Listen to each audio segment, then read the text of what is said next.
Okay mga kababayan, Chris Ulo po at welcome po rito sa ating YouTube channel.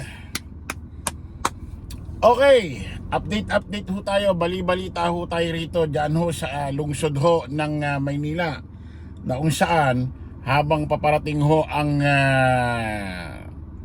halalan, eleksyon ho ngayong taon, May 2025, painit ho ng painit ang usapang politiko ho dyan sa Maynila. Siyempre, pangunguna ho ni Boy Benta, sorry. Boy Benta tayo. sorry. Ano ba, mali. Isko Moreno. At siyempre, itong ating magiting na mayor dyan sa Manila, Mayor Hanny Lacuna. Ito mga kababayan, na-shock ako rito sa bidyong kumakalat ho ngayon sa Facebook, YouTube, at kung saan-saang social media platform pa, na sabi ko nga, ganito ha. Yung sinabi ni Isko Moreno nung nakaraang taon na kung saan kung masama ako, masama rin sila. Kasi pumayag sila, pumirma silang mangutang ako.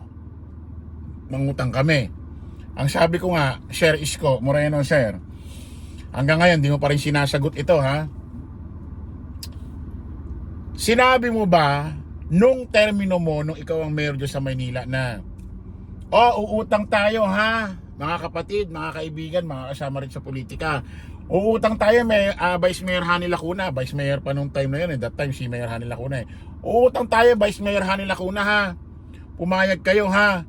Pero sa 2022, aalis na ako sa pagka-mayor. Hindi na ako tatakbo pa ng isang termino kasi lulundag agad ako sa pagka-presidente.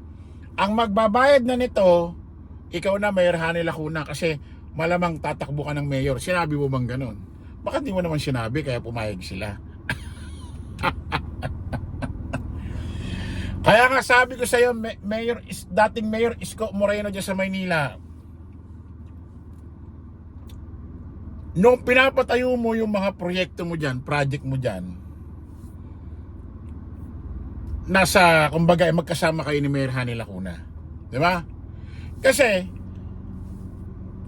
sinasabi mo na nung umutang ka, kasama mo sila, pumirma sila, pumayag sila.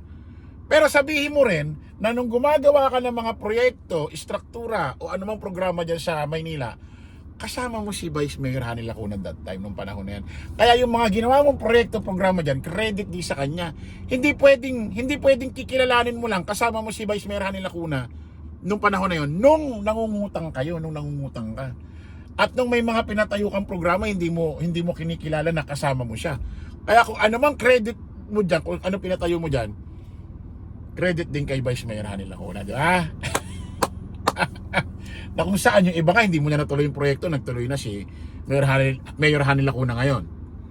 Kaya nga, ang sabi ko, nung nagpapatayo ka ng mga programa dyan, nung nangutang ka, kasama mo, karamay mo, si Vice Mayor Hanny Lacuna that time, na mayor ngayon. Pero nung nagbabayad na ng utang, ngayon, si Mayor Hanny Lacuna, wala ka na. Hindi na kayo magkaramay, hindi mo na siya sinamahan. Buti pa nung nagpatayo ka ng struktura, mga proyekto, programa dyan, kasama siya. Nung nangutang ka, kasama siya. Pero nung nagbabayad na ng utang, siya na lang, wala ka na. Pakinggan nyo itong video na ito, masasya kayo rito.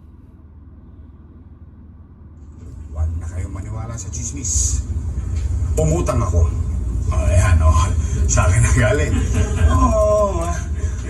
Kasi there must be a reason. Umutang ako. Ayan, siya nagsabi umutang ako Hindi pa nga niya sinasabing umutang kami. Umutang ako. Ay samantalang sabi niya, kung masama ako, masama rin sila kasi pumayag sila, pumirma sila. At saka nakikita ko rito yung mukha ni Hanny Lacuna, ni Mayor Hanny Lacuna ngayon. Vice Mayor siya that time. Bakit parang habang nagsasalita si Isko, nakatingin lang si Mayor Hanny Lacuna sa baba, na para bang hindi niya gusto ang nangyayari. Para bang malungkot siya sa mga ginawa ni Isko. Ayan tignan niyo yung mukha ni Mayor Hanny Lacuna ngayon na Vice Mayor siya dati. nagsasalita si Iko, nakatingin lang siya sa baba na parang malungkot. Para bang ang dating sa mga paningin ko, hindi siya masaya sa mga nangyayari, mga desisyon ni Isko Moreno.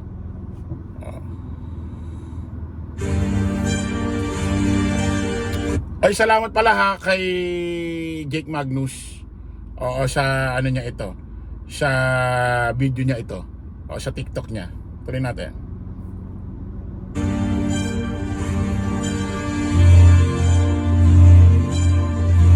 Maraming salamat kay former ambassador ng chairman of DBP, no? Chairman Romulo. Na-approve na po yung ating 5 billion na loan. Ayan ha, mga kababayan, huwag na kayong maniwala sa chismis. Umutang ako. Ayan, sa akin na galing. Kasi there must be a reason. Ayan, umutang ako. Kanino ako umutang? Sa korporasyon ng gobyerno. Ano po ibig sabihin?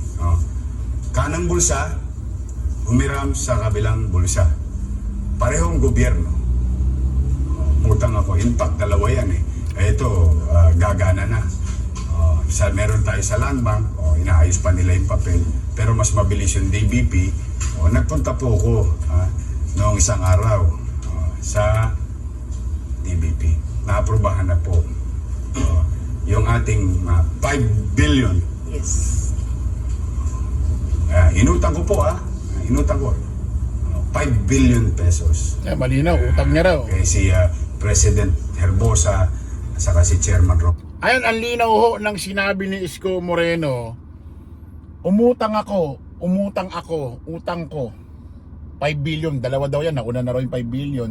So yung ibang billion siguro, yun yung mga sumunod after nitong video ito. So ibig sabihin, mga kababayan, kung i-analyze ho natin, pag-iisipan natin yung sinasabi niya rito nung panahon na yun sa video na yan, at nakarating na tayo rito sa panahong ito, isang termino lang ginawa ni Isko Moreno, 2019, 2020, 21, 22, 3 taon lang isang termino. Kasi bawat isang termino ng mayor, 3 taon eh. Kaya nga ginawang 3 termino nila dahil masyadong maigsi bawat isang termino, kaya 3, 6, 9. Kaya 3 termino hanggang 9 na taon. Ngayon, ano point natin dito? Kung i-analyze natin yung sinasabi ni Isko Moreno, para bang umutang ako, hindi na siya tumakbo ng isang termino noong 2022. Tumalo na agad siya sa pagka-presidente. So sino nagbabayad pa na ng utang mo, Isko? Si Mayrani Lacuna? Yung inutang mo?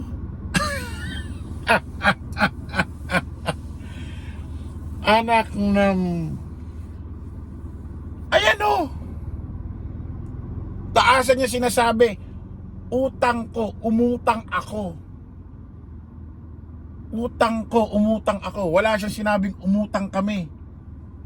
Utang ko, umutang ako. So parang lumalabas, kung may mga pumirma bang iba dyan, halimbawa tulad ni Vice Mayor Hani Lacuna nung panahon na yan, that time, para bang lumalabas, sinuportahan ka niya sa desisyon mo. Nagbabayad ng utang ngayon, sabi mo, utang mo, si Mayor Hani Lacuna. Nako, dapat pala talaga si Mayor Hani Lacuna talaga, mga taga Maynila, ang may karapatan talagang umupo dyan ng isa pang termino hanggang pangatlo, hanggang matapos niya lahat ng termino niya. 3 termino. Grabe naman pala talaga hirap ng ginawa ni Hani Lacuna. Isipin mo, nagbayad na ng iniwang utang ni Isko. Sabi niya, utang niya. Nagpatayo pa ng mga ibang programa, struktura. Ang hirap nun. Hindi katulad ni Isko Moreno, nangutang, nagpatayo ng mga programa. Pero nung ginagawa niya yung mga yan, nakapaloob doon si Vice Mayor Hani Lacuna nung panahon na yun. Nung ginagawa ni Isko Moreno yan. Tapos ngayon, nagbabayad si Mayor Hani Lacuna. Ano mahirap? Yung nangutang ka, nagpatayo ka ng mga programa, nakasama mo ang Vice Mayor nung panahon ng si Mayor Hani Lacuna, O yung ginagawa ngayon ni Mayor Hanny Lacuna, binabayaran yung utang mo, nagpapatayo pa ng struktura at nagtatayo pa ng iba't ibang programa, nagbabayad pa. Mas mahirap talaga ginawa ni Mayor Hanny Lacuna pala talaga. Hindi lang talaga ito parang mala artista ang dating, masyado mabubulaklak ang mga sinasabi. Kumikilos lang talaga, may utak talaga. Hindi niya ginagawa yung sobra-sobrang tayo rito, tapos puro utang naman pala. Binabalansin niya ang mga bagay-bagay. Hindi puro patayo. Yung pala puro utang naman. Kaya nga sabi ko, putik, masasabi ba ang isang bahay, isang pamilya na asinsado na kung saan pinagpatayo, nagpa-renovate ng bahay, yung pala, puro utang naman pala yun. Asinsado kaya yung ganung pamilya? Kaya kung ako sa inyo mga taga Maynila, mag-isip-isip na kayo. Kung iboboto, ibabalik ninyo ang nang iwan sa inyo, natagtad pa ng utang ang inyong lungsod, versus dito sa Mayor Hanny Lacuna na kung saan hindi kayo iniwan at nagbabayad pa, siya pa ang naghirap magbayad ng inutang ng Isko administration. Maraming salamat po mga kababayan, mga ka-analyze. Kita-kita ulit tayo sa panibagong live, panibagong vlog. Paalam po, pansamantalangin yung lingkod, Chris Ulo. Lagi natin tatandaan, don't follow the majority, follow the right way. Maraming salamat, kita-kits po tayo ulit. Bye-bye.